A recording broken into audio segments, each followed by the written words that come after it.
Hi, I'm Noam Chomsky, and today I'm going to be attempting to make gluten and dairy-free lasagna for the first time. This really doesn't look like enough sauce. These sure are small. This is not nearly enough stuff. We'll see what happens. This is an experiment. You are getting very hungry. Alright, as I mentioned, this is going to be a gluten-free and dairy-free lasagna. So let's take a look at what I'm going to be using to make it. We have Berea gluten-free lasagna noodles. I've never used these before. I've never made a lasagna before. But these don't need to be cooked. They are, ready to bake. So I assume you just put them in there raw. That's what it says on the packaging. So we'll see how that goes. I've got some tomato sauce here. I've never used this brand before, but it was organic and it was a good price. So I thought, let's give it a try. For my mozzarella, I'm going to be using Miyoko's liquid mozzarella. I like this one quite a bit, and it's a little more affordable than the block mozzarella. It melts well, so I think it'll go well on top of the lasagna. I've got this Follow Your Heart Parmesan cheese. I found that this one is the most authentic tasting, at least to me. I've tried a bunch of different brands, and I like this one the best. For the ricotta, I'm going to be using Kite Hill. One, because this is the only dairy-free ricotta I've ever seen in a store near me, but I also really like it. I think it's delicious. It's probably not as creamy as real ricotta, but it doesn't have any kind of off-putting taste. I really like it. We've got some spinach, because I'm going to make a spinach lasagna. I've got some Impossible spicy sausage. I often use Impossible meat in place of ground beef or ground pork, just because I feel like maybe it's a little healthier. I'm not sure. It's ultra processed. I know we're supposed to be avoiding that type of stuff, but I don't eat it enough that I'm worried about it. So we're gonna go with that. And then besides that, I've just got some herbs.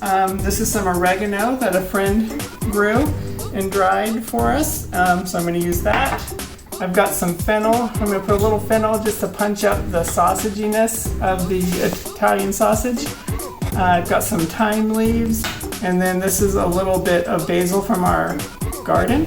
This is, I believe it's called like opal basil or black opal basil or purple opal basil, I'm not sure. It's not what you traditionally use, I think, in Italian cooking, but it's what I have. It smells good, it tastes good, I think it'll do the job. And then we also have some garlic and shallot for the sauce. I think that about does it as far as ingredients, so there's nothing left to do but get cooking. Let's go. Oh my God, this is killing my eyes.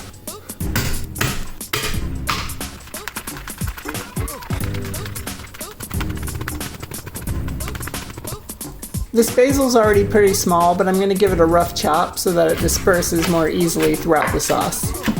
Got my pan heated up. Now I'm going to add a little olive oil. We're going to use that to cook the aromatics and then brown our Impossible sausage.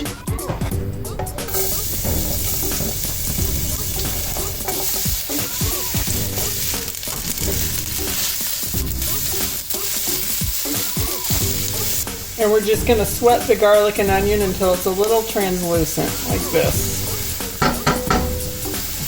Now I'm going to add my Impossible sausage.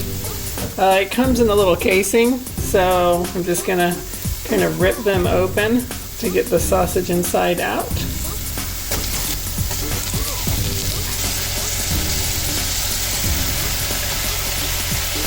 Just going to break this up.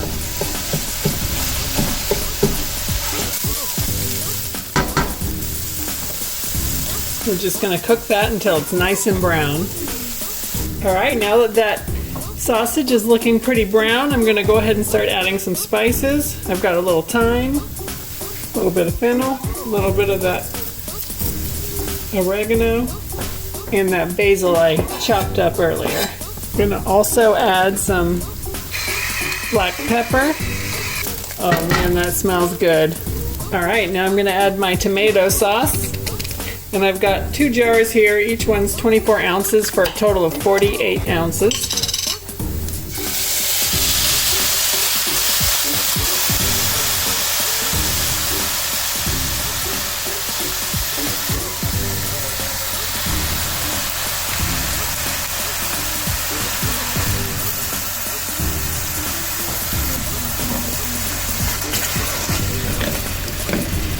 That sauce will loosen up some of the nice fond we've developed on the bottom of the pan. I like to season as I go because I cook mostly by taste. So I'm going to go ahead and add a little salt just to start getting it on the right track. And I'm going to add a controversial ingredient, a little MSG. And the main reason I use MSG is, for one, when you're cooking with mostly plant-based ingredients, it's hard to develop a really strong flavor of umami sometimes. So I like to add a little MSG just to help it out in that department. And then also, because MSG has less sodium than regular table salt, it's a good way to keep your food tasting delicious without having to add as much sodium to it. Now we're just going to bring the sauce up to a simmer, and then I'm going to cover it and let it cook for a while.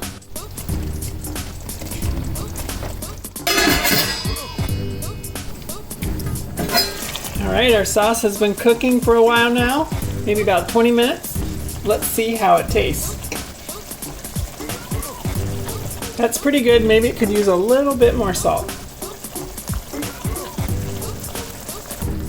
Like I said, this is my first time making a lasagna, so I don't have a lot of experience, but I assume that you don't want your sauce to be too watery.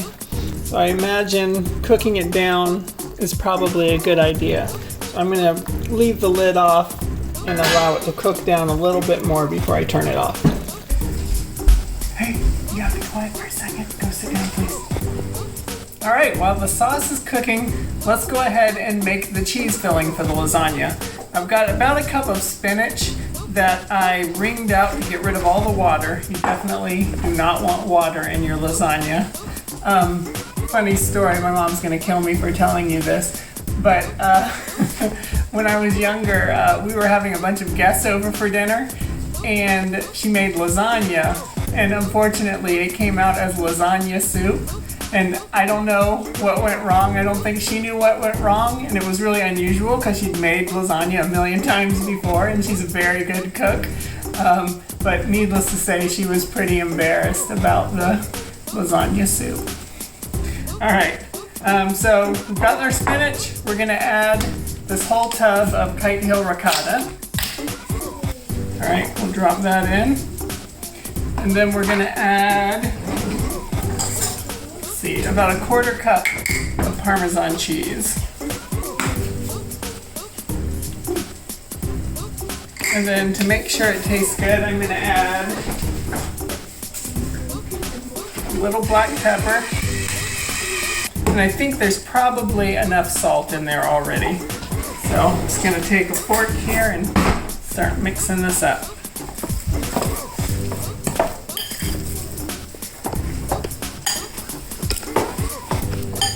All right, now that it's mixed up, let's give it a little taste and see if it needs anything.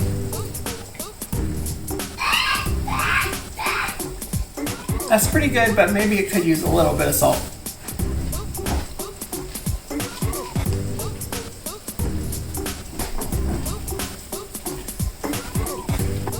All right, let's give it another taste. Much better, that's perfect. All right, the sauce and the filling are done, and it is time to assemble the lasagna. So I know a little bit about lasagna from having eaten it. So I'm pretty sure you start off with the sauce on the bottom. So we're gonna start with some sauce. This really doesn't look like enough sauce, but we're gonna do the best we can with it. All right, then we got our sauce. Now we're gonna add a layer of the lasagna noodles. 1, 2, 3. These sure are small compared to the 9x13 pan, but it did say that they may need to overlap a little bit. I don't know if my pan is too large. I mean, I measured it with a tape measure and it's 9x13. These noodles are leaving a lot of space around them, no matter how I orient them. I think I'm just going to end up going like this with the Windows logo arrangement in order to try to take up most of the space. But yeah, it sure seems like maybe they're skimping on them because they're gluten-free. I don't know. But we'll see what happens. This is an experiment. Alright, now let's go on to the filling. We need to put down a layer of the filling. Again, try to spread this out to cover this whole thing. I think what I might end up doing is just doing like a 2-layer lasagna, because this is not nearly enough stuff. Even kind of following, using the back of the box as inspiration for a basic recipe. They expected you to get 4 layers out of this. There's no way you're getting 4 layers out of this. More like 1 layer. I managed to spread enough cheese over this to kind of cover the noodles completely. I ended up using about half of my cheese mixture. I don't know, I'm making do here. So we'll end up with 2 layers of lasagna, which will be fine. So let me go ahead and add some sauce on now.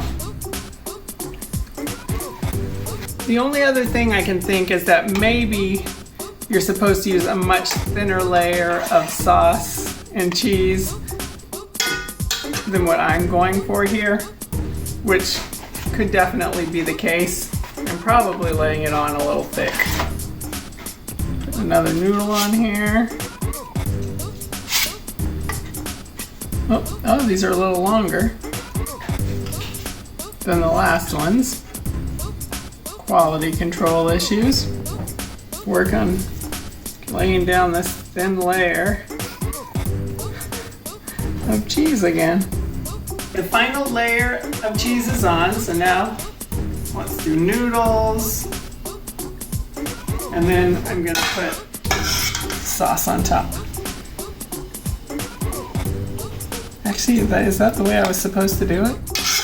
I think that's what I was supposed to do. I think I was due for noodles, so never mind. This is turning out to be a real clusterfuck if you haven't noticed. Alright, despite the uphill battle, this isn't looking too bad. We only ended up with a bottom, I think 3 layers of noodles, 2 layers of cheese, 3 layers of sauce, or 4 layers of sauce. 4 layers of sauce. So that's not bad. It's not the most luxurious lasagna I've ever seen, but I think it'll be alright. So let's get it covered with foil and I will put it in the oven. We'll bake it at 350 for about 45 minutes. Then we'll uncover it, add the cheese, bake it for another 15 or 20 minutes, and then it'll be time to eat.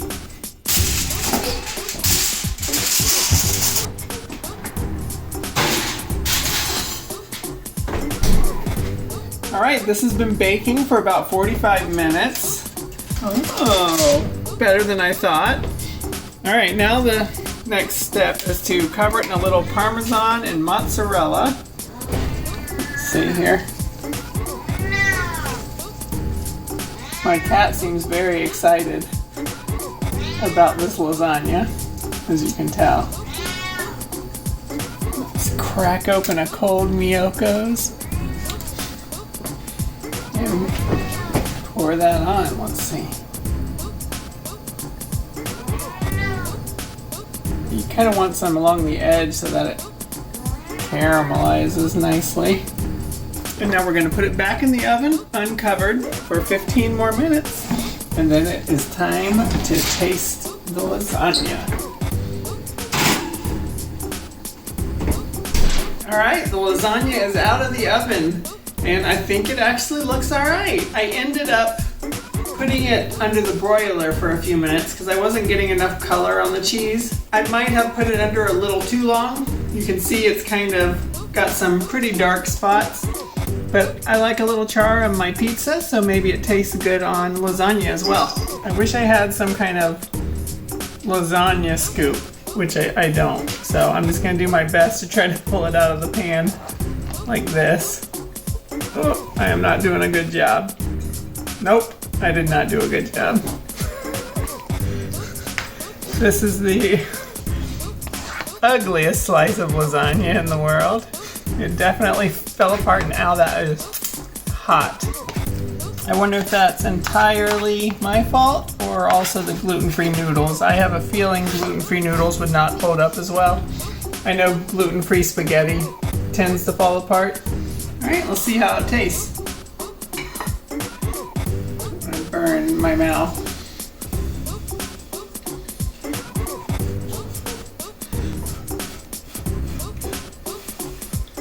Alright, let's go.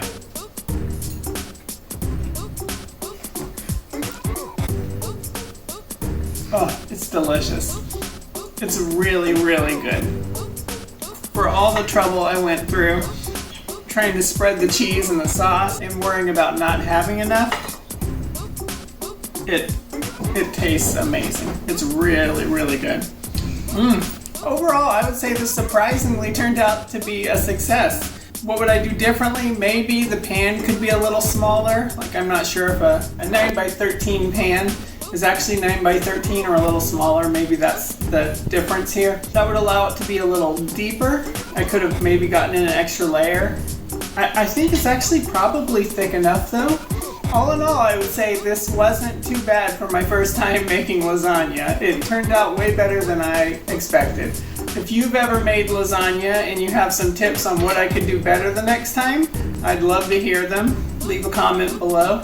I'm planning on doing more gluten-free and dairy-free recipes, so if you'd like to follow me on this culinary journey, like and subscribe, and I will see you in the next one. Thanks. The second one sliced much better.